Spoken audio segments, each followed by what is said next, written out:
Tonight, the push to impeach President Trump a historic second time gaining momentum. House Democrats introducing one article of impeachment against the president for inciting the deadly insurrection at the Capitol. Nancy Pelosi giving Vice President Pence a 24-hour ultimatum to invoke the 25th Amendment. Will any Republicans join the effort, and could the president be impeached even after he leaves office in 9 days? The manhunt for the rioters, at least 90 arrests, and just in, 2 Capitol police officers suspended for their actions. The FBI asking for the public's help to identify this man carrying a Confederate flag during the attack. And the new FBI warning, all 50 states told to be on alert for armed protests at their state capitals. D.C. bracing for more potential violence and growing concerns about the safety of Joe Biden's inauguration. What's being done to secure it?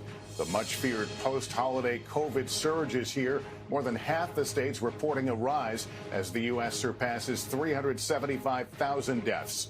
And what's being done to ramp up vaccinations as the rollout remains frustratingly slow? And the rush to return those unwanted holiday gifts, why some companies are saying, go ahead and keep them. This is NBC Nightly News with Lester Holt. Good evening, everyone. Each video emerging from Wednesday's attack on the Capitol seems more horrifying than the one before. And with the parade of images grows a movement in Congress tonight. It's led by Democrats to hold President Trump accountable for his incendiary call to action just before the assault. This evening, the ultimatum, the call on Vice President Pence to remove the president by way of the 25th Amendment, or for the president to face another impeachment. America at a dizzying crossroad tonight, and it's where we start with Chief White House correspondent Peter Alexander. House Democrats now poised to issue a blunt ultimatum to Vice President Pence tomorrow, invoke the 25th Amendment to remove President Trump by Wednesday, or they'll make the president the first ever to be impeached twice. I think every day he's in office, he remains a real and present danger to the country. Pence, seen late today arriving at the White House, is said to oppose implementing the 25th Amendment. So Democrats today introducing a single article of impeachment accusing President Trump of, quote, inciting violence against the government of the United States. The charge right now reads in part, President Trump gravely endangered the security of the United States and its institutions of government. He therefore betrayed his trust as president. We have to stand up to this man who incited a violent riot at our nation's capital. It was a massive humiliation to our nation. It had a lot of people die. Already more than 210 House Democrats back impeachment, but there's no broad support among Republicans. In the Senate, Democrats would need 17 Republicans to join them to convict and remove the president. But so far, only one frequent Trump critic, Ben Sasse, says he would consider impeachment. 2 others say President Trump should step down. Well, I think the best way for our country, Chuck, is for the president to resign and go away as soon as possible. Many Republicans warn a partisan impeachment would further divide Americans. The Democrats are going to try to remove the president from office just 7 days before he's set to leave anyway. I do not see how that unifies the country. President Trump out of sight again today, but in the wake of last week's riots, the PGA announced its canceled plans to hold the 2022 PGA Championship at President Trump's Bedminster, New Jersey Golf Club. First Lady Melania Trump breaking her silence, expressing her condolences to the families of those who died and calling for calm. Our nation must heal in a civil manner, she writes. Violence is never acceptable. A potential Senate trial to remove President Trump would likely happen after he's already gone from office. But President-elect Biden tonight insists it would not interrupt his first 100 days. Can you go half day on dealing with the impeachment and half day getting my people nominated and confirmed in the Senate? So that's my hope and expectation. And late tonight, Acting Homeland Security Secretary Chad Wolf abruptly announced that he is stepping down, but Wolf did not cite last week's riots in his resignation message. Lester? All right, Peter, thank you. And that leads us to our Capitol Hill correspondent, Casey Hunt. Casey, any indication if Republicans will join Democrats in pushing for impeachment? Lester, late tonight on a conference call, top House Republican Kevin McCarthy said for the first time that President Trump does bear some responsibility for the Capitol riot and didn't rule out censuring the president. But so far, one Republican congressman has said publicly he's thinking about going further and voting for impeachment. If others join him, that could lead to more support for convicting President Trump in the Senate, where behind the scenes, Republicans are even more furious after new video showed just how much danger they were in. Lester. All right, Casey Hunt tonight, thanks. And federal prosecutors are working to identify potentially hundreds of suspects in last week's attack. Also tonight, Capitol police officers suspended for their actions during the riot. Tom Costello has late details. Tonight, a dramatic development. 2 Capitol police officers suspended for their roles in last week's insurrection. Some officers have been seen taking selfies with rioters or letting them through. I know that there were 2 people suspended. One was the selfie officer, and another was an officer who had put a MAGA hat on and started directing some people around. Terrorism analysts say Wednesday's riot leaders may have fully intended to capture or harm members of Congress, including Speaker Pelosi, even Vice President Pence. Among the evidence, threatening online posts, weapons, explosives, the tactical gear some rioters were wearing, and those zip ties often used as handcuffs. The FBI says it's making arrests as it works through tens of thousands of tips, and it's looking for this man seen carrying a Confederate flag through the Capitol. Well, it's quite clear that the events of last week, that we have within the United States a form of domestic terrorism that is focused on the overthrow of our government, is focused on the idea of chaos. NBC News has reported that both the NYPD and the FBI had warned Capitol Police days before the attack that right-wing extremists were planning something big. But the Capitol Police Chief, Stephen Sund, who has resigned under pressure, says he requested National Guard troops to stand by days in advance, but his request was turned down by his bosses, the sergeants at arms in the House and the Senate. Sund told the Washington Post that at 2:26 p.m., as the attack was underway, he pleaded with the Pentagon for help, saying, "I'm making an urgent, immediate request for National Guard assistance. I have got to get boots on the ground."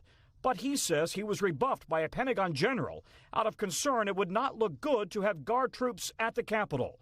Today, though, that general at the Pentagon said neither I nor anyone else from DOD denied the deployment of requested personnel.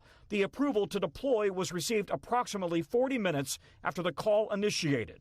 Guard troops arrived at 5:40 p.m., more than 3 hours after the initial request. There are ways to secure the perimeter of the U.S. Capitol. We do this for an inauguration. We do this for a State of the Union address. We do this for a UN General Assembly every year. This could have been avoided if it had been anticipated. Also tonight, the Republican State Attorneys General Association is under fire after a fundraising arm sent out robocalls before last week's march, calling for the march to the Capitol.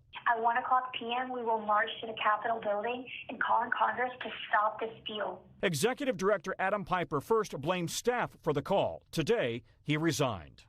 Tom, let me ask you this. I want to go back to those suspended Capitol police officers. What else do we know there? Yeah, Congressman Tim Ryan, who oversees the committee that oversees that particular police department, says that we know that other officers are under investigation. And also, police departments around the country are looking at how their officers acted if they came here to the rally. Were they involved in this riot? Lester? All right, Tom Costello on Capitol Hill. Thanks. A House Democrat who was caught in the riot, Bonnie Watson Coleman of New Jersey, says she has tested positive for COVID-19 and thinks she got it sheltering with members of Congress who refuse to wear masks. With the COVID pandemic exploding, getting people vaccinated continues to be a major challenge as more states open mass vaccination sites. Stephanie Goss tells us more. In San Antonio, vaccinations at the 64,000-seat Alamo Dome kicked off today. Dodger Stadium in L.A. is pivoting from testing to vaccinations tomorrow. This newly opened center in Brooklyn will run 24 hours a day, 7 days a week, one of 5 in New York City. I'm really excited. You know, it's science. I trust science. I love science. Getting mass vaccinations up and running is critical, but in some places it hasn't gotten off to a great start. Phone lines ring busy, websites are crashing. In Florida, first come, first serve for seniors led to long lines and frustration. It's an historic challenge that demands both organization and innovation. Thinking outside the box is what it takes, is for people who do have enthusiasm and ideas and can put them into action. The Philadelphia Health Department vaccinated 2,500 home health care workers in just 2 days, relying on an unlikely partner, 22-year-old Andre DeRoche. We took the entire model and just threw it out the window. And we're doing everything new school. No paper, all electronic.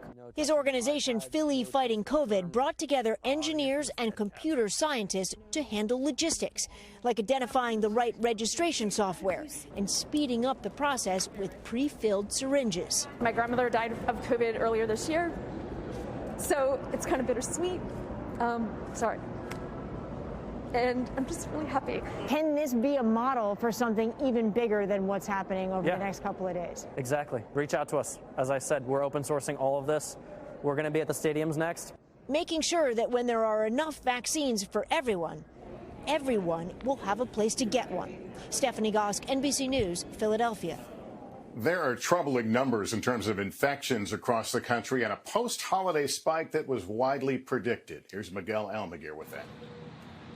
As hospitals and hotspots struggle to manage COVID patients, tonight that feared holiday surge is here.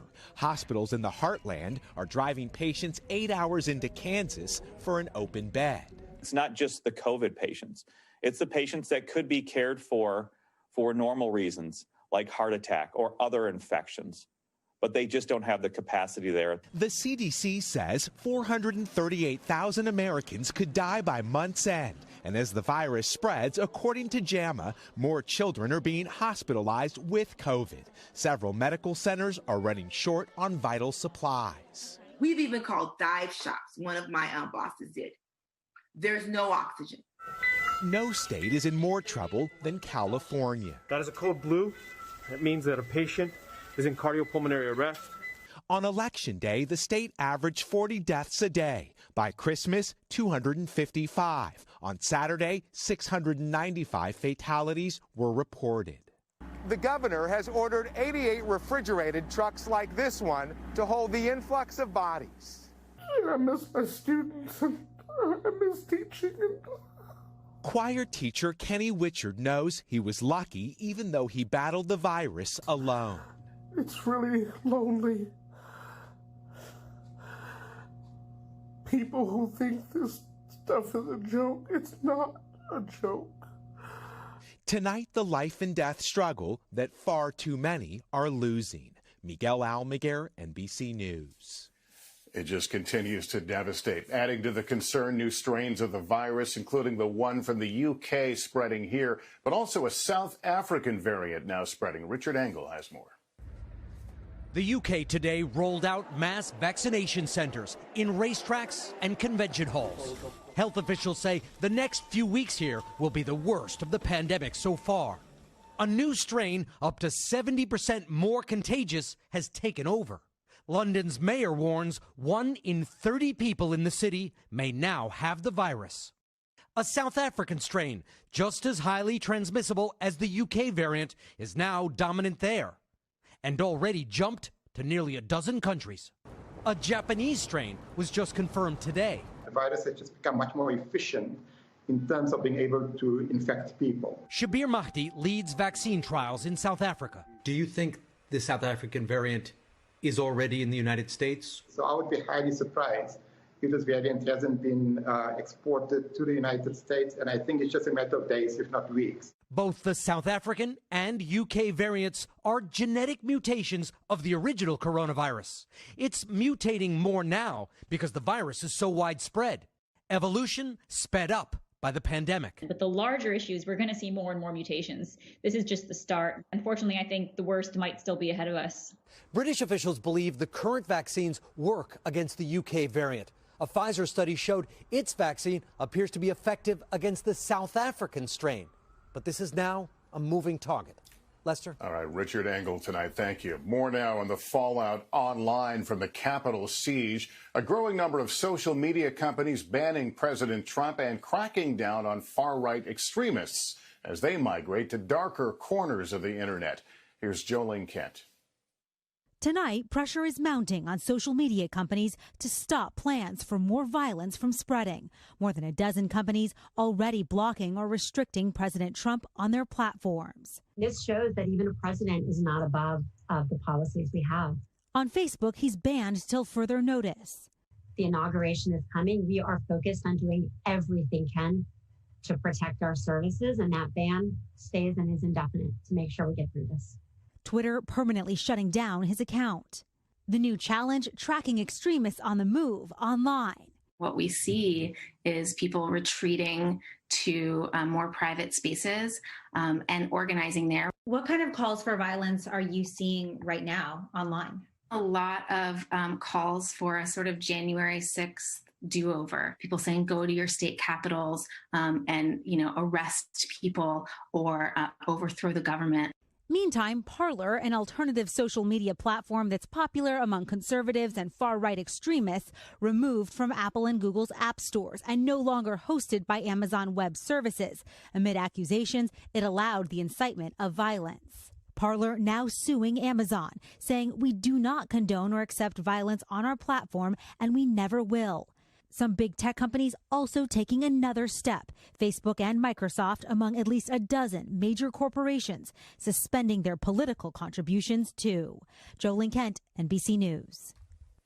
In just 60 seconds, the new FBI warning on armed protests around the country ahead of next week's inauguration.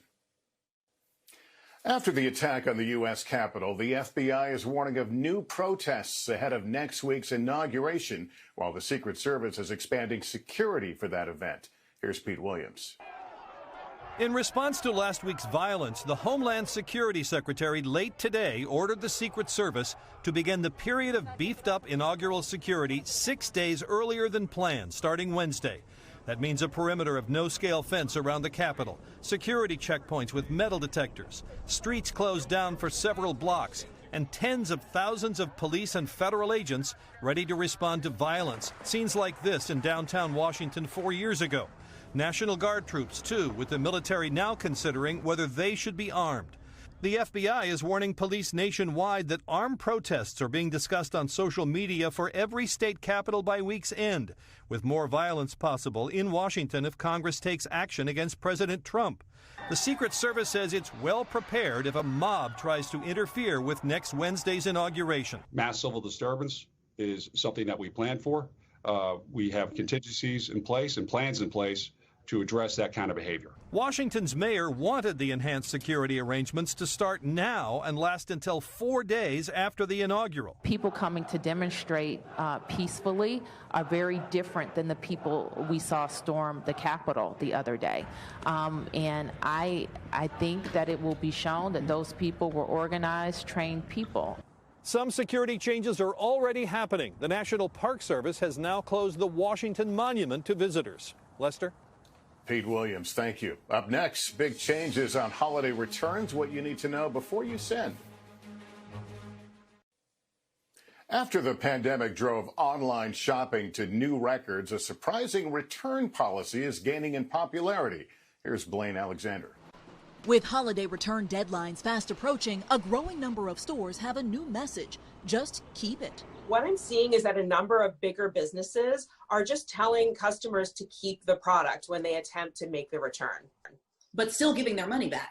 Absolutely. On average, each return costs the store about 59% of an item's original sales price. And with holiday returns topping an estimated $101 billion, the costs add up. Walmart says not all items are eligible, noting the company uses your shopping history, product value, and shipping costs to decide what to take back. But one potential downside, people trying to game the system. So theoretically, I could order a product that I want, but tell the company that I don't want it, ask for a return, and theoretically get that product free. How are companies safeguarding against something like this? Correct. So stores are watching this, and if they see that you're doing it too frequently, you may find yourself not able to shop at that retailer anymore. Bottom line for consumers for each return, just be honest. Blaine Alexander, NBC News. Up next, a 7-year-old hero to frontline workers, inspiring America. Finally, she's raising tens of thousands of dollars for the COVID fight with the power of friendship. Kevin Tibbles with our Inspiring America report. Hi guys, it's Haley. Haley Orlinsky is a 7-year-old firecracker and local hero. Thank you again. Raising $30,000 for Chicago's Lurie Children's Hospital. It makes me feel really happy that I'm helping others. I learned a new sticks. Haley creates colorful friendship bracelets and sells them with the help of her parents to supply doctors and nurses with PPE. As a newborn, she was treated in the Lurie's neonatal unit. This is her way of saying thanks. How many friendship bracelets have you made? I made over 10,000 bracelets. And that translates into thousands of masks. They represent hope and during a really dark time. Chicago's mayor, Hamilton stars, and even the Chicago White Sox wear them. Coronavirus hasn't stopped and neither have I. A second grader reminds us all that friendship is also contagious. Kevin Tibbles, NBC News, Chicago. And I think she just made a bunch of new friends. That is Nightly News for this Monday. Thank you for watching, everyone. I'm Lester Holt. Please take care of yourself and each other. Hey, NBC News viewers, thanks for checking out our YouTube channel. Subscribe by clicking on that button down here and click on any of the videos over here to watch the latest interviews, show highlights, and digital exclusives. Thanks for watching.